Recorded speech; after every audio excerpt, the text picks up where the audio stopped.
Times an ordinary Joe lets go and loses his shit after a pipe or two of pleasure dust.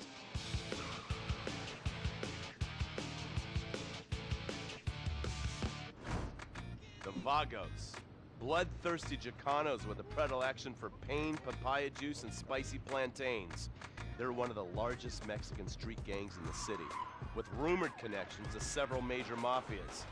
While half the battle out here is fought with guns, the other half is with informants. Sometimes you need to become the bad guys to bust the bad guys. All right, guys, let's go. When the Ballas and the families aren't shooting each other, they're selling the dope that the junkies are shooting into their veins. The families love sports almost as much as they love banging. Flashy, arrogant, competitive, and aggressive, they are lifelong bitter enemies of the Ballas. Wearing the colors of the feud or the Corkers, the families call themselves Gang Green. Of course, like all families, they love a good squabble. Subdivided into sets, such as the Chamberlain Gangsters or the Carson Avenue set, it turns out the families love shooting each other almost as much as they love shooting Ballas. Now, the LSPD have had many run-ins with various family sets over the years. With the Ballas, the FIB take a more community outreach approach. Hey guys, stay out of trouble now. Suck my Steve fucking Haynes.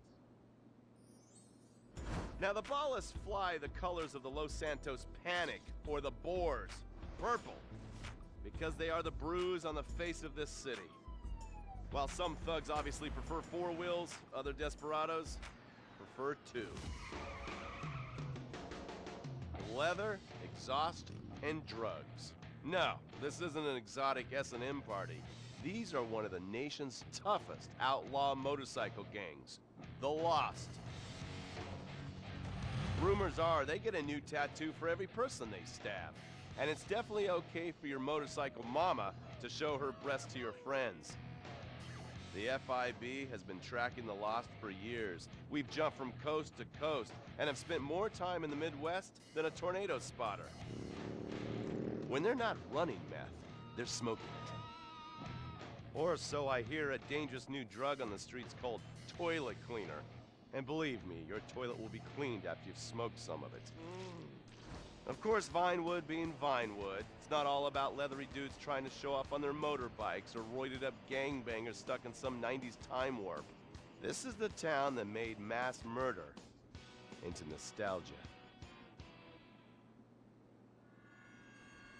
Of course, to become truly popular, your murder has to be both unsolved and gruesome. In a town full of alien spotters, adults dressed as zombies, and entertainers dressed as cartoon characters, it takes something particularly awful to really catch people's attention. The famous, unsolved murder of a Vinewood starlet is one such case. For years, horny nerds have wondered what happened to Leonora Johnson, and if they would have plucked up the courage to speak to her or kill her themselves. It's inspired filmmakers, writers, and copycat killers. Conspiracy theorists have blamed various celebrities, the mayor, the Soviets, short skirts, women's liberation, and hidden aliens embedded amongst us for the murder. But not all crime is premeditated. Maybe drinking's your thing. Look at this drunken buffoon, proving that there doesn't always need to be criminal intent to cause serious criminal damage. Or maybe you're just an overprivileged poppycock, living on daddy's pension and protesting about the unfairness of capitalism. Maybe stock market manipulation is your bag, or loan sharking, double identity theft, assassination, or even worse, swinging. On our next episode, I, Stephen Haynes, will show you the flashier side of crime in Los Santos. Illegal street racing, cocaine, and vice. Yes, speed, snort, and sex.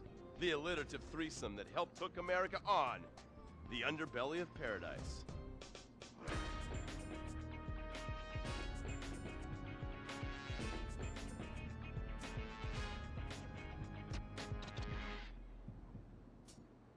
In times like these, it's important to remember the good things.